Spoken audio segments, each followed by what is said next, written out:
안녕하세요. 저는 오늘 제가 김 교수님 연구실에서 인턴했던 내용으로 발표를 해보려고 하는데요. 중간 질량 블랙홀 씨앗들을 가지고 있는 호스트 은하들의 통계적인 특성에 대해서 알아봤어요. 좀 더 자세히 말씀드리면, 먼저 인트로덕션에서 중간 질량, 아까 IMBH가 중간 질량 블랙홀인데, 중간 질량 블랙홀이 뭔지, 그리고 그 원시 상태의 중간 질량 블랙홀을 가지고 있는 호스트 갤럭시들의 특성을 알아보기 위해서 그 일러스트리스 TNG라는 시뮬레이션 결과를 사용했는데, 그 시뮬레이션에 대해서 좀 간단하게 설명드릴 거고요.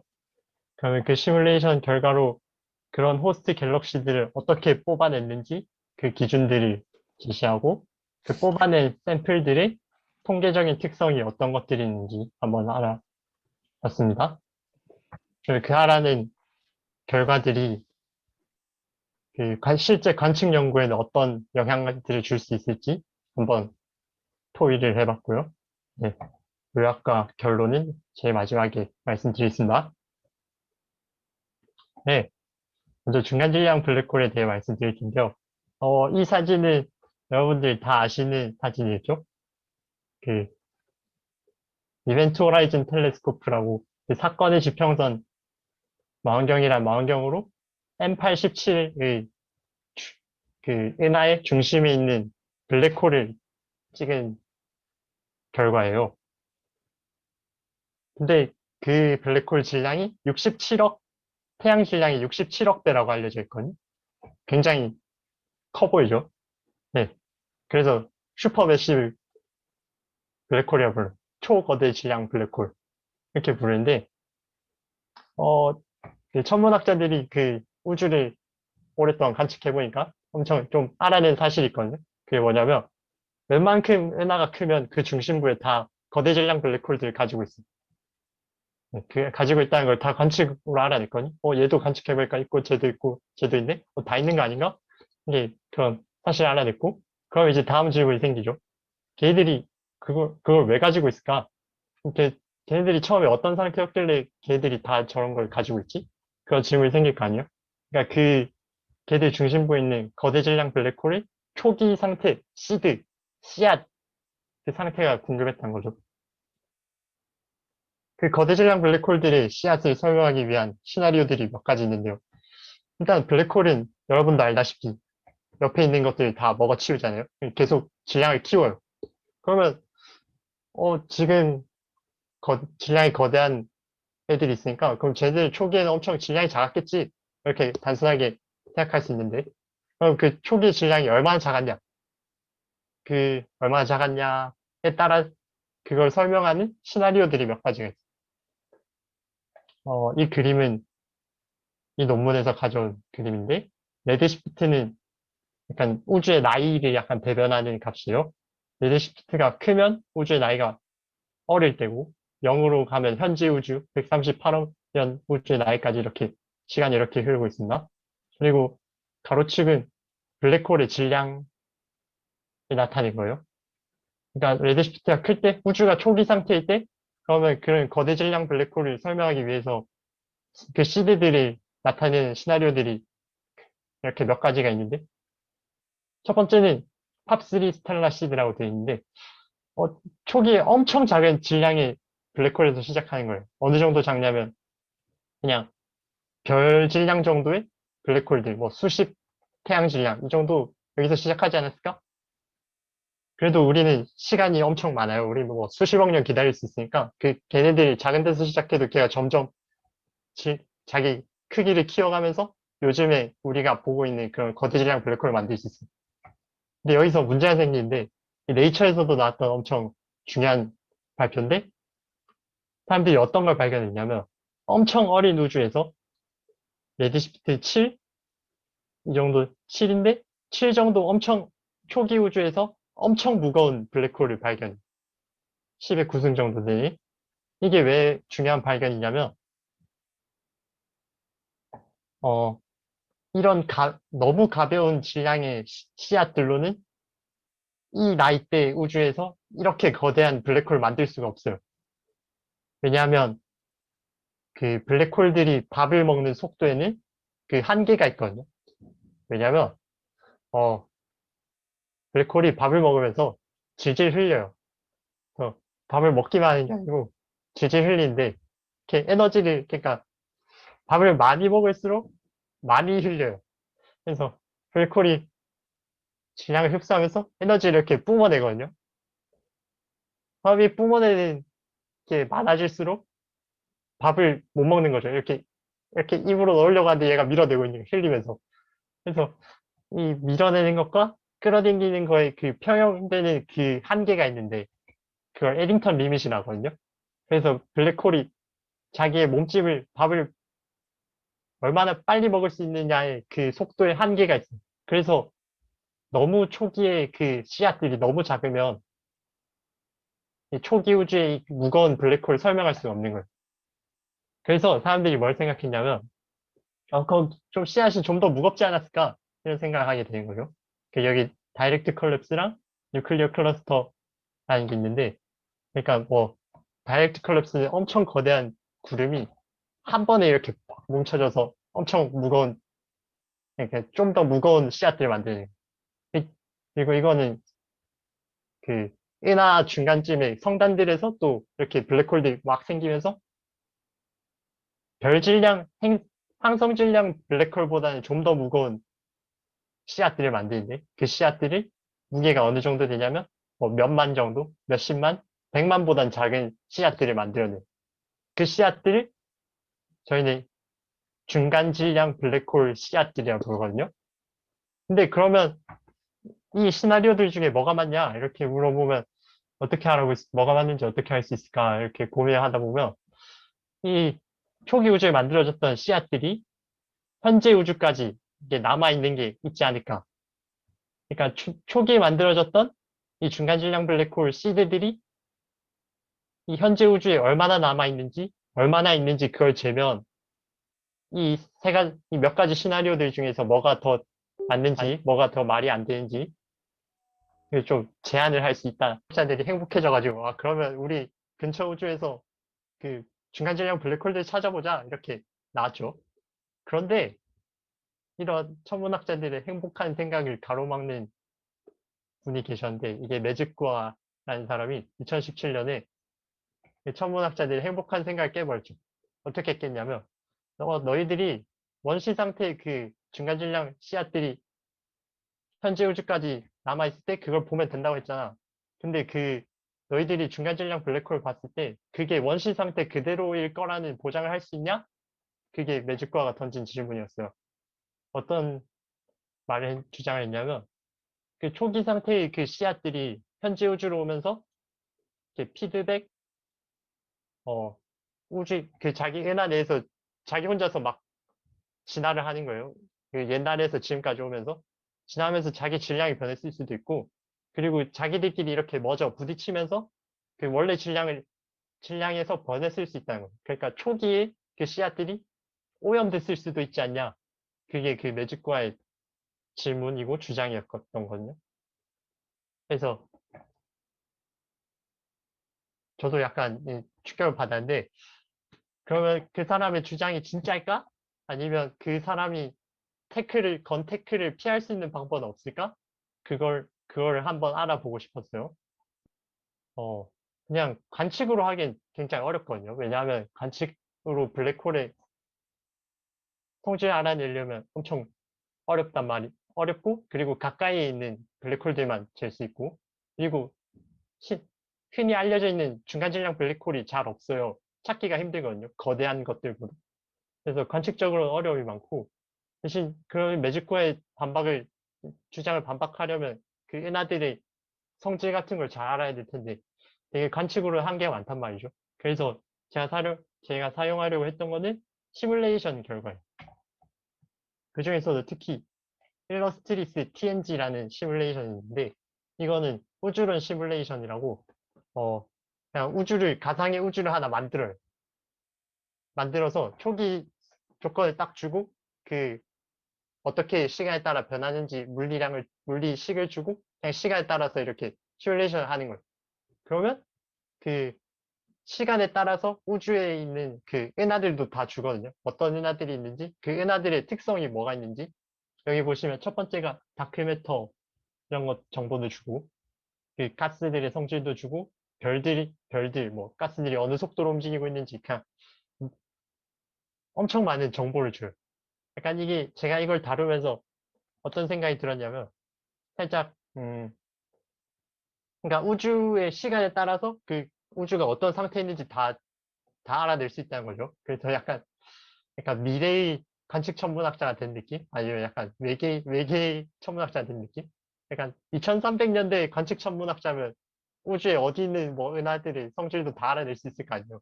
약간 엄청 되게 재밌다 해야 되나? 신난다 해야 되나? 그러니까 우주의 구석구석을 값들 다 알 수 있어요. 근데 그걸 어떻게 알아내냐면 이 사람들이 다 그 초기 조건이나 그것들이 시간에 따라서 어떻게 변화하는지 그런 물리들을 다 지금까지 알려진 방법들이, 지금까지 천문학자들이 알고 있는 지식을 총동원합니다. 뭐 여기 뉴메리컬 메소드도 있고, 별들이 어떻게 생기는지 그런 관측적인 지식도 들어가고, 이론적인 지식도 다 들어가요. 그리고 별들이 어떻게 진화하는지, 그다음에 성간물질이 어떻게 쿨링되고 그런 물리, 그러니까 다양한 블랙홀이 어떻게 진화하는지 그런 물리, 이론적인 지식, 관측적인 지식이 총동원되거든요. 그래서 그 시뮬레이션이 가동되고 그 결과들로부터 우리가 약간 의미 있는 과학을 할 수 있게 되는 거죠. 그래서 저는 이 일러스트리스 TNG의 결과를 이용해서 제가 궁금한 것들, 그러니까 초기 원시 상태의 그 중간질량 블랙홀들을 가지고 있는 은하들을 쫙 모아서 걔들이 어떤 특징을 가지고 있는지 그 특징을 알면, 그러니까 걔네들이 진짜 얼마나 있는지도 알면 좋을 것 같고, 그다음에 걔네들이 어떤 두드러지는 특징이 있으면 우리가 어떤 은하를 관측했을 때 그런 시뮬레이션에서 알아낸 특징이랑 비슷한 특징을 가지고 있어요. 얘가 진짜 원시 상태의 블랙홀을 가지고 있는 애겠네? 이런 힌트를 줄 수도 있을 거란 말이죠. 그래서 네, 이 일러스트리트 TNG 시뮬레이션 결과를 이용해서 그런 일들을 진행했습니다. 드워프, 메소은하들을 골라야 돼요. 왜냐하면 이거는 그냥 다른 논문에서 가져온 그림인데 어떤 그림이냐면 그 블랙홀을 품고 있는 은하의 전체 별 질량이 가로축이고 세로축은 그 은하가 품고 있는 블랙홀의 질량이에요. 어떤 상관관계가 있어 보이냐면 은하의 별 질량이 커질수록 걔가 품고 있는 블랙홀의 질량이 커지는 것 같아요. 네, 그게 이런 AGN에서도 보이고 그 타원 은하들에서도 그런 경향이 있는 것 같아요. 근데 저희가 관심 있어 하는 블랙홀 질량이 몇십만이랬죠? 몇십만? 10의 5승 정도인데, 5승, 4승 정도인데, 그러려면 은하 별 질량이 8승 정도 밑으로 내려가야 돼. 그래서 제가 어떤 은하들만 봤냐면, 어떤 외소 은하들만 봤냐면, 그러니까 제가 중간 질량 블랙홀들만 보려고 하기 때문에 그 중간 질량 블랙홀을 가지고 있을 만한 외소 은하들만 뽑아온 거예요. 그 뽑아온 기준이 10의 7승 정도, 10의 8승 정도에서 이렇게 은하들을 뽑아왔어요. 그 은하들 뽑아온 은하들 중에서 또 어떤 기준을 줬냐면 세 가지 기준을 줬는데 첫 번째는 머저를 많이 안 한 은하들이 처음에 그 메즈코아라는 사람이 너희 원시 상태 블랙홀이라고 너희가 주장을 하지만 걔들이 머저에서 질량이 커졌을 수도 있잖아. 그러니까 오염 안 된 애들이죠. 그 머저를 통해서 자기 원시 상태의 질량이 오염 안 된 친구들. 이게 1번이고 2번은 중금속 함량이, 그러니까 중원소 함량이 적은 은하들을 뽑으려고 했어. 그래서 왜 그러냐면 첨언 전공 아니신 분들도 있기 때문에 약간 중원소 함량은 약간 어 나이 의미로 천문학에서 쓰이거든요. 살짝 그러니까 꼭 그렇다고 할 수는 없지만 사람이 뭐 검은 머리가 많으면 나이가 젊은 친구네 뭐 이렇게 하죠. 흰 머리가 많으면 나이가 좀 있으신 분이네 이렇고 그러니까 그런 것처럼 천문학에서도 뭐 은하나 별이 뭐 중원소가 많아요. 좀 젊은 친구네? 이렇게 할 수 있는 거예요. 중원소가 엄청 없어요. 그러면, 원시 상태에서 오셨나 봐요. 이렇게. 대충 감이 있거든요. 그게 왜 그러냐면, 채팅이 뭘까요? 감사합니다. 그, 살짝 설명을 드리면, 그 중원소들이 생기는 게 결국 별이 이렇게 중원소들을 만드는 건데, 그, 그렇게 중원소들을 만들려면 별이 생기고 막 죽고 이런 시간이 필요하겠죠. 근데 원시 상태에서 만들어진 천체들은 별들이 중원소를 만들 시간이 없단 말이죠. 근데 원시 상태에 있는 애들은 거의 중원소가 잘 없어요. 그러니까 그 별들이 중원소들을 만들 시간이 없을 때 걔네들이 만들어졌기 때문에 그래서 약간 중원소가 그러니까 나이? 그러니까 원시 상태를 유지하고 있냐? 그런 느낌으로 쓰이거든요. 그래서 두 번째 지향 기준이 그렇게 줬고 제가 좀 더 자세히 설명을 드릴게요. 세 번째는 돌먼트 블랙홀 샘플이라 했는데 그러니까 지금 봤을 때 블랙홀이 느리게 자라고 있는 친구들 블랙홀이 밥 먹는 속도에 한계가 있다고 했지 그 밥 먹는 속도는 블랙홀마다 다 다르거든요. 그래서 그 중에서 블랙홀이 밥을 좀 천천히 먹고 있는 친구들 걔네들 골라보려고 했어요. 지금 블랙홀이 밥을 천천히 먹고 있으면 옛날에도 천천히 먹었을 확률이 높겠죠? 어쨌든 그건 잘 모르겠지만 어쨌든 지금 천천히 먹고 있는 걸 보면 좀 약간 원시 상태 좀 유지하고 있을 것 같은 느낌이 있죠. 그래서 이 세 가지 기준에 맞는 애들을 뽑아보려고 했어요. 이제 하나씩 설명을 드릴게요. 먼저, 어, 머저리를 안 한 친구들. 아까 빈을 나눈 건 설명드렸고, 그 각 빈에 들어있는 은하들이 몇 번 충돌했는지 그 히스토그램을 그려봤어요. 각 빈에서 평균 충돌 횟수는 한 거의 한 번 정도 되고요. 그리고 어, 머저를 한 번도 안 부딪혔던 애들 개수를 한번 보면 첫 번째 빈에서는 한 30% 정도 되고 뒤에 두 번째 빈에서도 한 30% 정도 돼요. 좀 더 설명을 드리면 이 노란색이 좀 더 무거운 애들이잖아요. 그래서 무거운 애들이 약간 좀 오른쪽으로 치우쳐져 있죠. 히스토그램이. 살짝 파란색보다. 그냥 무거운 애들일수록 어렸을 때부터 머저를 많이 했다는 뜻이죠.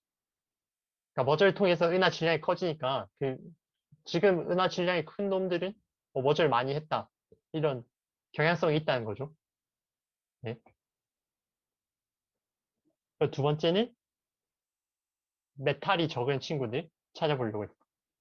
메탈이 적은 친구들을 따로 부르는 이름이 있는데 이름이 Extremely Metal Poor Dwarf Galaxies라고 이름이 있더라고요.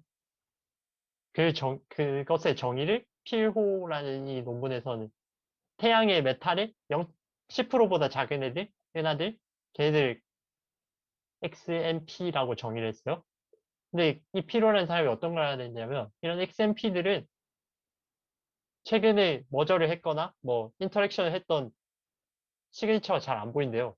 그러니까 얘들 주변에 뭐 영향을 적게 받았던 애들인 것 같아요. 그러니까 걔네들이 원시 상태에 그걸 가지고 있을 확률이 높겠죠? 그래서 이 기준을 가지고 이런 애들이 몇 개나 되나 찾아봤더니 음, 별로 안 돼요. 왜냐면 너무 질량 작은 애들만 이렇게 질량이 너무 작은 쪽으로 몰려 있는 거예요.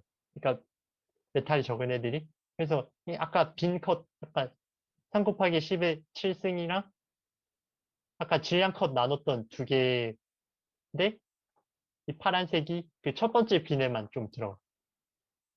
그러니까 많이는 안 겹쳤다. 1000개 정도 겹쳤어요. 네, 이런 애들은 1000개 정도 제가 찾았습니다. 다음에는 세 번째는 블랙홀이 지금 빨리 안 자라고 있는 애들을 뽑으려고 했는데 그거 기준 어떻게 줬냐면 지금 현재 우주에서의 블랙홀 질량이 있고 처음 처음 블랙홀이 심겨진 질량을 나눠서 그게 3보다 작으면 뽑았어요. 처음 숨겨진 질량이 뭐냐 이렇게 물으시면 이게 또 우주론 시뮬레이션의 약간 결점이 보이는데 어, 그 한계가 있다고 했죠. 이것도 한계 중에 하나예요. 그 블랙홀의 질량을 처음부터 추적할 수가 없어서 적당히 어느 정도 은하가 커지면 적당한 질량의 블랙홀을 심거든요. 이 시뮬레이션에서. 음, 그러니까 약간 관측이랑 잘 맞춰서 관측 결과에 대충 이 정도면 이 정도 블랙홀 질량이 있더라. 이걸 알아서 대충 심어줘요. 근데 그 심어준 질량 대비 현재 우주에서의 블랙홀 질량이 3배 이상 안 커졌으면 제가 골랐거든요. 근데 골랐을 때 첫 번째 빈에서는 거의 100%가 다 들어갔고 두 번째 빈에서는 한 80% 정도가 들어갔어요.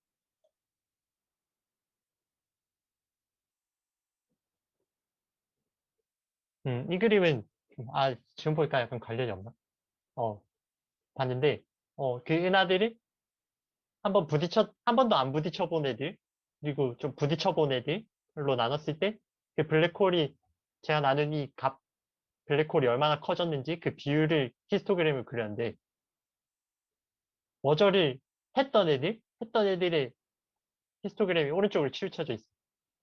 이게 좀 차이가 작아 보일 수도 있겠지만, 이게 또 세로축이 로그 스케일이기 때문에 생각보다 큽니다. 눈에 보이는 것보다 차이가 커요.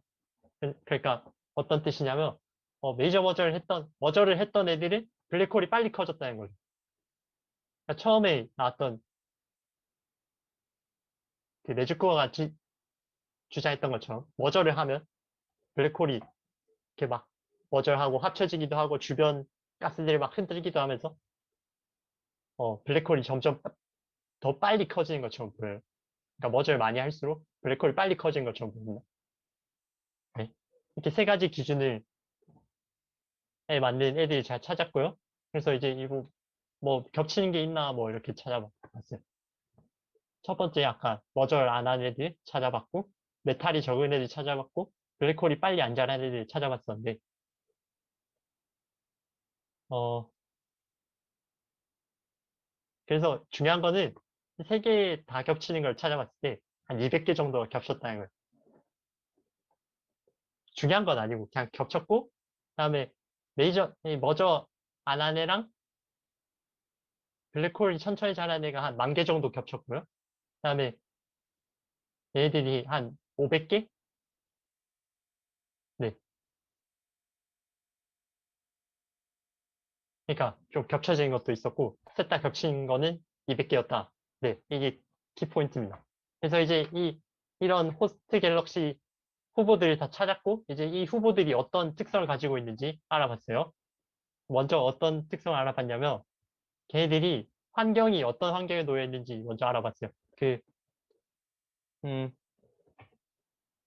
이게 어떤 환경이냐면 그 해당 은하가 그 해당 은하 주변에 다른 은하들이 많이 있는지 아니면 적게 있는지 그러니까 뭐 엄청 동떨어진 곳에 혼자 존재하는지 아니면 다른 은하들이랑 다 같이 이렇게 모여 있는지 그런 그런 환경적인 특징이 있는지 한번 알아보려고 했어요. 그래서 제가 말했던 아까 211개, 3개 겹치는 먼저 먼저 그 환경적인 특성을 통계적으로 알아보기 전에 먼저 케이스 스터디를 해봤었는데 예시들을 몇 개 찾아봤었는데 예시들이 어떤 예시 찾아봤냐면 아까 211개 겹친 데서 은하를 하나 뽑아서 걔네들이 시간에 따라서 어떻게 주변 환경이 변하는지 그 동영상을 한번 만들어봤고, 그다음에 그 211개 말고 다른 데서 하나 하나를 가지고 와서 걔가 시간에 따라서 어떻게 주변 환경이 변하는지 동영상을 만들어봤어요. 보여드리겠습니다.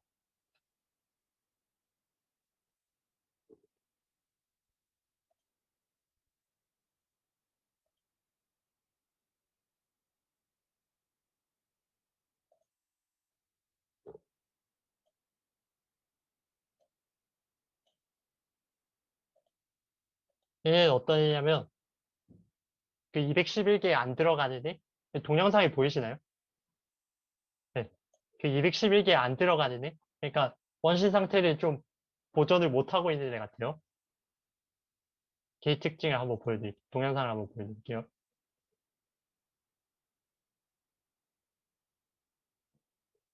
음, 가운데 있는 게 제가 관심 있는 은하인데, 난 그냥 언뜻 봐도 굉장히 충돌을 많이 하는 것 같아요. 네, 충돌을 엄청 많이 해서 원시 상태를 좀 유지는 못하고 있는 것 같긴 한데, 좀 잘 보셔야 될, 그때 특징이 좀 뭔가 특징적인 게 잘 보셔야 되는 게 있어요.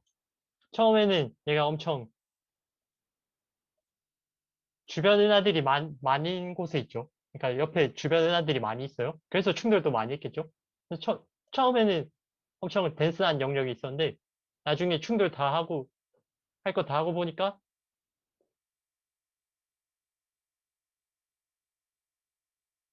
나중에 엄청 동떨어진 곳에 혼자 있는 것처럼 보인단 말이에요. 네, 이런 특징을 보실 수 있고, 없어졌네.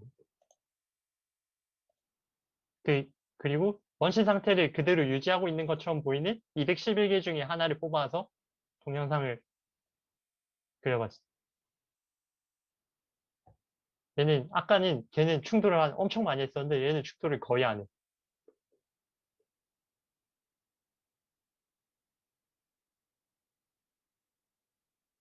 옆에 뭐 많이 있어 보이는데, 그냥 위에서 지나가는 것들이거든요. 그러니까 3차원을 위에서 투영한 거기 때문에, 그냥 위로 지나가는 애들도 그냥 같이 보이긴 한데, 실제 충돌하는 애는 아니거든요.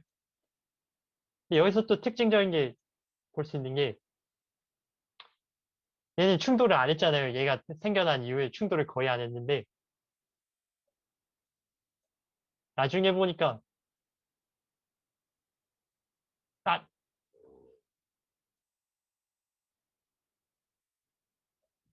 나중에 보니까 주변에 은하들이 엄청 많아요. 그러니까 이런 케이스 스터디를 통해서 뭔가 직감을 얻을 수 있었는데, 어떤 직감이냐면, 그러니까 이게 아까 그거를 스냅샷에 몇 개 사진만 골라준 건데, 이게 처음에 충돌을 많이 한 친구, 이게 밑에 줄은 충돌을 적게 한 친구인데, 처음에는 주변 애들이 엄청 덴스한 곳에 있어서 충돌을 많이 했는데, 나중에는 엄청 조용한 곳으로 갔고, 두 번째는 충돌을 거의 안 했는데, 마지막에 어쩌다 보니까 엄청 주변 애들이 많은 곳으로 갔단 말이죠. 그래서 제가 생각하기로, 처음에 생각하기로, 그, 엄청 원시 상태를 보존하고 있으려면 주변에, 현재 우주에 도달했을 때 주변에 은하들이 별로 없지 않을까? 이렇게 생각을 했었어요. 그러니까 주변 애들이 괴롭히면 안 되니까 처음부터 계속 동떨어진 곳에 있어야 될 것 같은데, 그게 아니었던 거죠. 이 친구는 계속 동떨어진 곳에 있다가도 맨 마지막에 어쩌다 보니 이렇게 엄청 주변 친구들이 많은 곳으로 갔어요. 두 번째 친구는, 얘가 원시 상태, 두 번째 친구는, 첫 번째 친구는, 어떻게 말해서, 그, 엄청 주변에 아무도 없고 동떨어진 곳에 혼자 있으면, 제가 원시 상태 그대로 유지하고 있는 거 아닐까? 이렇게 의심할 수도 있겠지만, 얘는 알고 보니 처음부터 엄청 많은 충돌들을 겪었던 애란 거죠. 그래서, 현재 우주에서의 그 환경적인 특성이랑, 이, 이 친구가 얼마나 충돌을 많이 했었는지, 그 역사랑 연관이 없을 수도 있을 것 같다는 직관이 들죠. 생각이 들어요. 그걸 실제로 통계적으로 한번 확인해 봤더니, 이게 해, 해봤더니, 이게 어떤 그림이냐면, 가로축은 그 해당 은하가 머저를 몇 번이나 했었는지, 고, 세로축은 그 은하 주변에 그 다른 은하들이 몇 개나 있는지, 그걸 세봤어요. 그리고, 어, 에러바는 제가 그냥 그 해당 빈들의 그 표준 편차를 구했거든요. 그래서 이렇게 그림을 그려봤더니, 그렇게 큰 경향성이 없는 것 같아요. 그래서, 네, 큰 경향성이 없는 것 같아요. 그 7, 8의 에러바가 작아 보이는 거는 머저를 7번, 8번이나 했던 애들이 개수가 적기 때문에 표준 편차도 작게 측정이 된 거고, 앞에 있는 애들만 보시면 특별한 경향성이 없어 보여요. 얘가 머저를 많이 했었는지랑 그 주변에 애들이 얼마나 있는지 그거랑 특별한 연관성을 못 찾았어요. 이게 환경적인 특성이었고, 그 다음에 그 은하들의 자체의 내재된 그 특성을 한번 살펴보려고 했는데, 그 노란색은 어떤 애냐면, 머저를 한 번도 안 했던 친구, 그리고 블랙홀도 많이 안 자랐던 친구들이에요. 그런 애랑 일반적인 전체 은하들이랑 비교한 거예요. 첫 번째는 뭘 비교했냐면, 별이 얼마나 생기고 있는지 그 값들을 히스토그램을 비교를 했는데, 그 노란색이 더 왼쪽으로 치우쳐져 보이거든요. 그러니까 노란색, 그러니까 그 원시 상태를 유지하고 있는 애들은 별 형성률이 작아 보여요. 그리고 이게 차이가 또 작아 보일 수 있겠지만 이게 또 세로축이 로그 스케일이기 때문에 보이는 것보단 상당히 차이가 큽니다. 네, 차이가 많이 나고.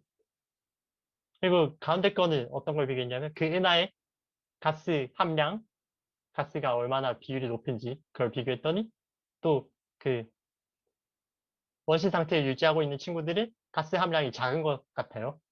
그다음에 세 번째는 어떤 걸 했냐면 그 은하의 별들이 그 은하의 그 속도 분산 그 값을 비교를 했는데 어떠냐면 노란색이 더 좀 분포가 좁아 보여요. 음, 그러니까 그 원시 중간 질량 블랙홀을 가지고 있는 친구들은 별을 적게 만들고 있는 것 같고 가스가 적은 것 같고 벨로시티 디스펄전이 그냥 좁은 분포를 가지고 있는 것 같아요. 음, 약간 물리적인 설명을 해보면 그 머저 같은 게 그 은하 내부의 가스들을 막 헝클어트리고 막 자극을 하기 때문에 별 형성을 좀 트리거를 시키거든요. 근데 그 원시 상태를 가지고 있는 조용한 애들은 그런 머저들이 많이 안 일어났기 때문에 그런 스타 포메이션 트리거들이 적게 일어났을 거란 말이죠. 그래서 걔네들은 스타 포메이션 레이트가 적은 것처럼 보일 수 있을 것 같아요. 그리고 스타 포메이션 그리고 또 머저가 또 어떤 역할을 하냐면 그 상대방의 은하에 있던 가스들을 이렇게 공급을 해주잖아요. 그러니까 외부 충돌하면서 그 충돌하던 은하에 가스들을 이렇게 공급을 해주는데 그 우리의 그 원시 상태의 은하들은 이 가스 공급을 못 받기 때문에 가스 공급을 못 받고 그냥 자기 가스만 계속 소비를 하고 있기 때문에 가스가 적은 것처럼 보여요. 그리고 또 머저를 또 적게 하기 때문에 머저를 하면 얘네들이 내부 구성을 이렇게 뒤흔들잖아요. 머저를 하면서. 그래서 그 속도 분산 값이 좀 더 넓은 값을 가지게 될 것 같아요. 머저를 많이 할수록 그 속도 분산 값이 엄청 머저를 할 때 얘네들 내부 구성 물질들이 뒤흔들기 때문에 속도 분산 값이 좀 더 넓은 값을 가질 것 같아요. 그래서 이게 어떤 의미를 가지냐면 네, 네, 좀 그건 나중에 설명해 드리고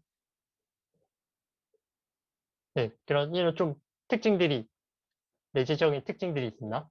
이 특징들이 관측에는 어떤 영향을 끼칠까 생각을 해봤는데 이 오른쪽 그림이 어떤 그림이냐면 오른쪽 그림은 그 메즈코아라는 사람이 그 행복한 천문학자들한테 태클을 걸 때 사용했던 그림이거든요.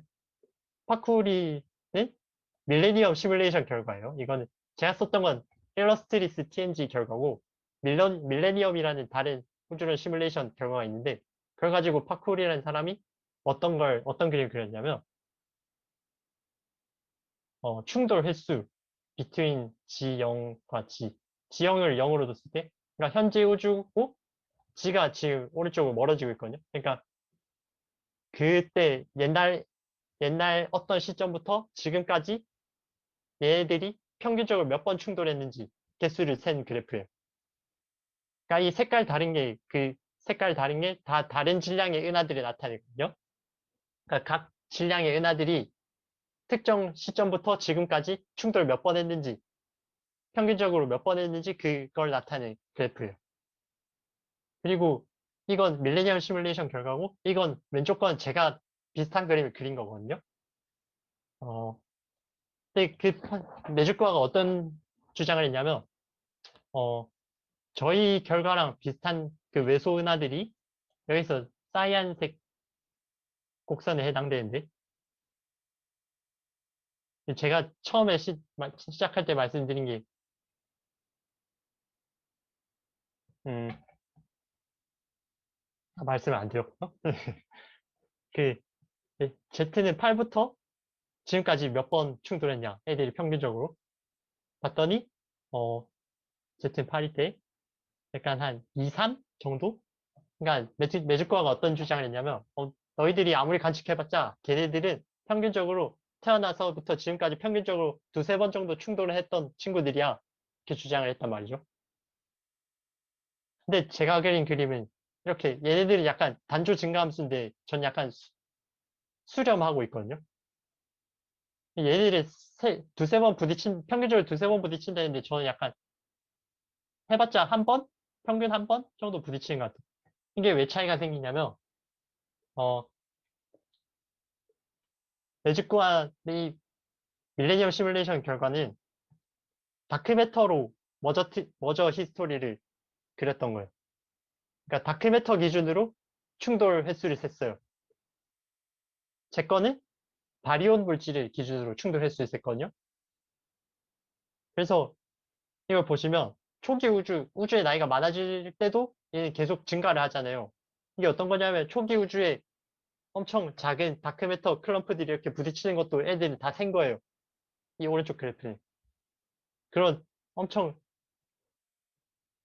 근데 반면에 저는 바리온 물질들만 센 거니까 초기 우주에는 바리온들이 거의 균일하게 있었으니까 뭐 클럼프들끼리 부딪히고 이런 바리온 물질은 초기 우주에서 막 부딪히고 이런 일들이 잘 없잖아요. 그래서 초기 우주에는 거의 제가 평탄한 모습을 보이는 거죠. 근데 생각을 해보면 초기 우주에 다크매터 클럼프들 조그만 것들이 이렇게 부딪히는 게 그 블랙홀의 성장에 영향을 많이 줬을까? 저는 아니라고 보거든요. 아닌 것 같거든요. 그러니까 그러니까 초기에 엄청 조금만 머저까지 다 세서 얘가 두세 번 부딪힌다 이렇게 주장을 했는데 저는 그런 것까지 안 세도 되는 것 같다. 어차피 발현 물질이 머저하고 그게 발현 물질이 블랙홀로 빨려 들어가는 거니까 발현 물질 기준을 세야지. 왜 다큐멘터 기준까지 세고 있냐? 다큐멘터 기준을 세고 그 초기 우주에 조금만 머저까지 세고 있냐? 그래서 이거 가지고 그런 주장을 하는 건 좀 아닌 것 같고. 그리고 내주권이 거의 다 그렇게 두세 번 충돌했다 봤는데 제가 아까 제일 처음에 그 히스토그램 몇 번 부딪혔는지 히스토그램을 보여드렸는데 한 번도 안 부딪힌 애들이 한 30% 정도 됐단 말이죠. 저희가 어떤 은하를 관측하면 30% 정도는 괜히 뭐 레이저 버절 엄청 큰 충돌을 겪지 않았던 애들이란 말이에요. 그래서 제가 말하고 싶은 건 레즈쿠아가 주장했던 것보다는 관측으로 이런 애들을 연구하는 게 쉬울 것이다. 그런 생각을 제가 했습니다. 마지막으로 정리를 하고 결론을 말씀드리겠습니다. 제가 세 가지 기준을 줬는데요. 그 원시 상태의 중간 질량 블랙홀을 가지고 있을 만한 은하들의 특징 기준 세 개를 한 번도 머저를 안 했던 애들, 그리고 중원소가 적은 애들, 그리고 블랙홀이 천천히 자라고 있는 애들, 세 개를 뽑았고 200개 정도가 겹쳤어요. 근데 이런 제가 뽑은 그 후보들이, 후보들의 그 충돌 역사랑 그 주변 환경에 다른 은하들이 몇 개나 있는지, 그런 거랑 몇 개나 있는지, 그 개수 밀도랑은 별로 그 눈에 띄는 상관관계가 없는 것 같아요. 대신에 제가 뽑았던 그런 후보들은 별 탄생이 적고, 가스 함량도 적은 것 같고, 그다음에 그 속도 분산, 은하의 속도 분산도 좀 더 좁은 속도 분산을 가지고 있어요. 그리고 그 마지막 그 그래프를 보여드렸었는데, 좀 그런 원시 상태의 중간 질량 블랙홀을 관측하는 게 할만할 것 같다. 이게 저의 그 마지막 부분의 내용이었어요. 그래서 제가 내리고 싶은 결론은, 어, 원시 상태의 중간 질량 블랙홀 관측, 시드들을 관측 연구하는 거는 생각보다 할만할 것 같다. 그 초기 연구에서 보여줬던 그런 경고들을 잘만 조율하면 할만할 것 같다. 그러니까 그 충돌 안 해도 30%나, 충돌 안 한 애들도 한 30%나 되고, 그다음에 이런 특징들을 제가 찾았잖아요. 그래서 어떤 NR을 관측했을 때 뭐 별탄생률이 엄청 커요. 그러면 저희가 원했던 그런 원시 상태 N은 아닌 거죠. 그렇게 잘라낼 수 있는 그런 특징들도 몇 개 제시를 했고, 그다음에 생각보다 매직거가 주장했던 것보다는 생각보다 할 만한 연구가 될 것이다. 이것이 제 연구의 결론이었습니다. 이상입니다. 감사합니다.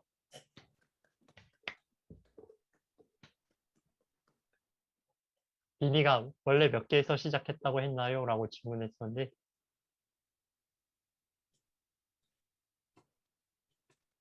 원래 빈1이 4만 개, 빈2가 2만 개 정도에서 6만 개 정도에 나가 있어요. 전체 은하는 TNG에서 주는 전체 은하의 몇십만 개 정도 되고요. 몇백만 개인가? 여튼 빈에 들어온 애들은 4만 개, 2만 개 정도 됩니다.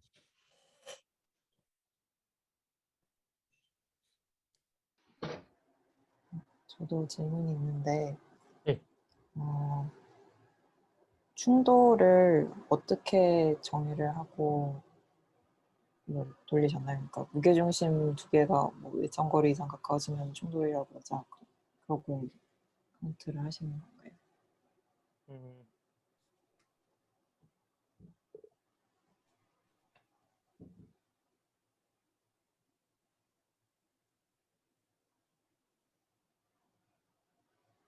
여기 나와 있는지 모르겠는데, 그 말씀하신 그런 문제도 이 뉴메리컬 메소드에서 굉장히 중요한 질문 중에 하나거든요. 그러니까 제가 은하들의 정보를 준다고 했는데, 시뮬레이션 결과에서 주는 건 그냥 입자들의 분포거든요. 거기서 어떻게 은하를 정의를 하고, 먼저 은하를 정의를 해야겠죠. 은하끼리 충돌하는 걸 보려면. 은하를 어떻게 정의하고, 그다음에 은하를 어떻게 정의하는 것도 굉장히 큰 문제고, 그리고 굉장히 여러 가지 뉴메리컬 메소드들이 있고, 그다음에 은하들이 정의가 됐으면 이제 처음 그 시점에서는 두 개 은하였는데, 나중 시점에서 뭐 은하가 하나로 이제 정의가 됐다. 뭐 이런 식으로. 그리고 또 은하들이 정의됐으면 이제 좀 충돌을 정의하기 좀 쉬워질 것 같은데, 특정 시점에서 하나의 은하로 식별되면 이제 같은 은하로 보겠죠. 근데 이건 간단한 경우고 굉장히 복잡한 과정들이 여러 개가 있거든요. 뭐 세 개가 겹칠 때도 있고, 처음엔 겹쳤다가 나중에 다시 떨어질 때도 있고, 이제 은하의 충돌도 정의하기가 매우 까다로운 문제인데, 그것도 다양한 그 뉴메리컬 메소드들이 정의되어 있습니다. 근데 그 정의된 것 중에서 제가 사용한 거는 서브링크라는 방법을 사용했습니다. 그러니까 아까 말씀드린 건 굉장히 간단한 경우고, 은하들의 충돌을 정의하는 방법에도 다양한 엄청 방식들이 있는데, 그 중에서 하나인 서브링크라는 방식을 이용했어요. 간단하게 말씀드리면 아까 말씀드린 방식이, 네, 좀 더 자세히 들어가면 좀 더 자세한 방법론들이 있습니다. 네. 그러면 그 혹시 매직과가 사용한 다크매터의 충돌도 비슷한 방식으로 정의를 했는지 비슷한 방식, 말씀하시나요? 어,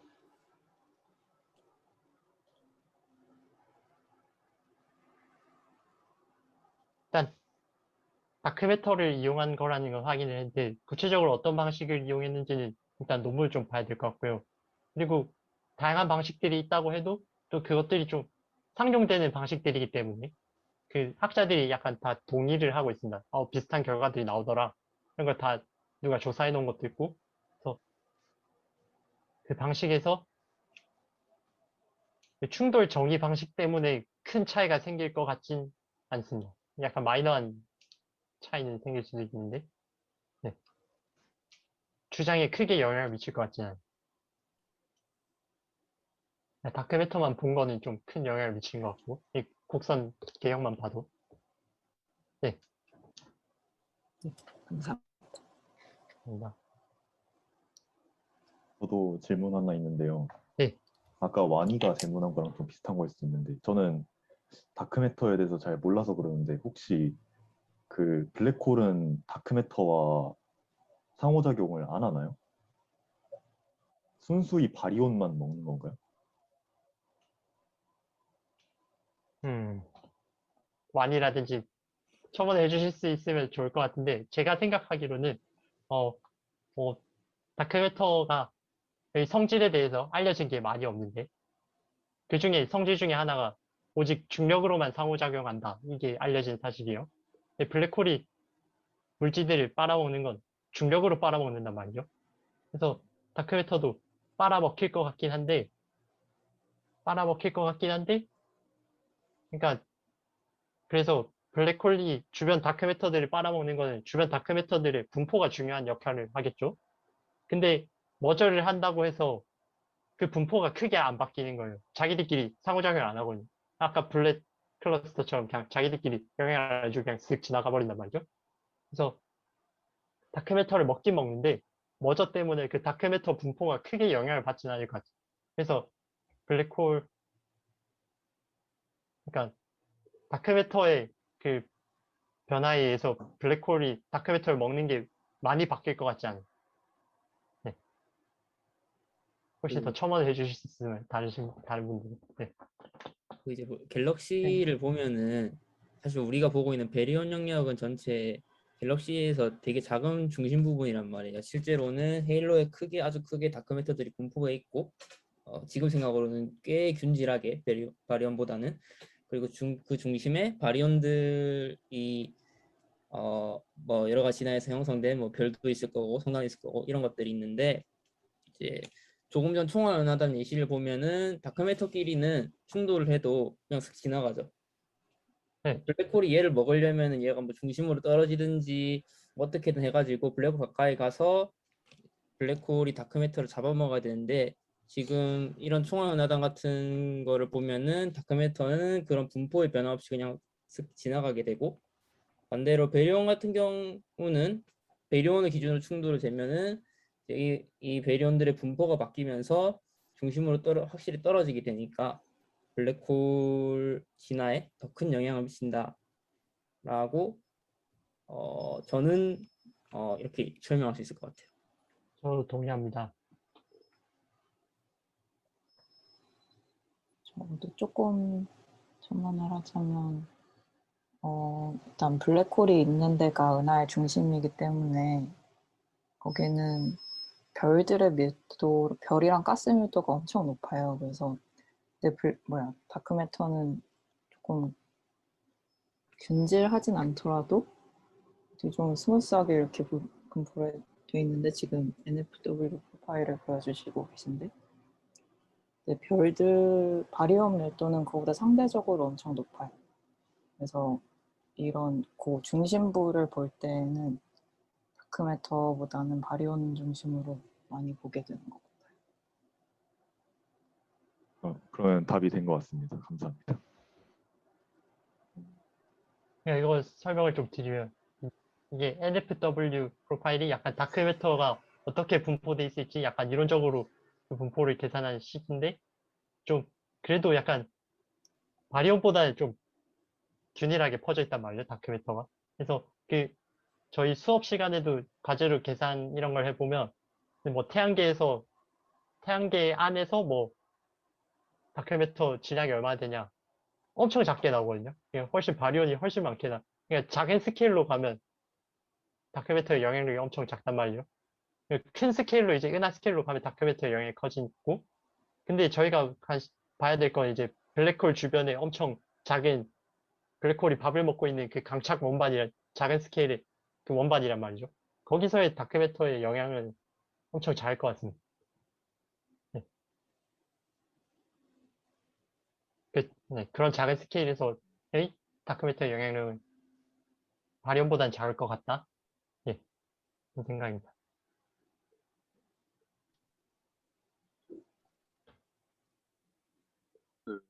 질문 하나 해도 될까요?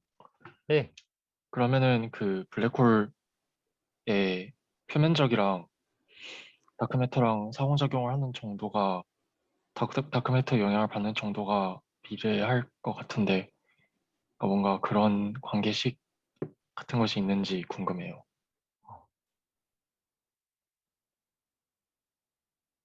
그거는 제 지식으로는 잘 모르겠고, 약간, 김석 교수님, 말하면 안 되나?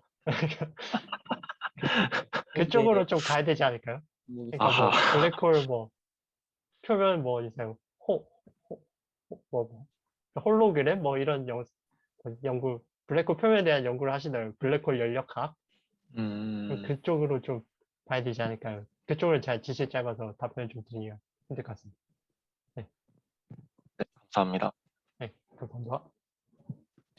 그런데 블랙홀의 크기 스케일을 생각해 보면은 거의 영향이 없지 않을까요? 블랙홀이 커봐야 뭐 어느 정도 크기일 테니까 맞습니다. 제가 잘 기억이 안 나는데 그 정도 작은 스케일에서는 별로 영향이 없지 않을까 생각이 듭니다. 네, 마무리를 제가 해야 되나요? 누가 해주시나요? 스스로. 스스로. 이 시간 발표 들어주셔서 감사합니다.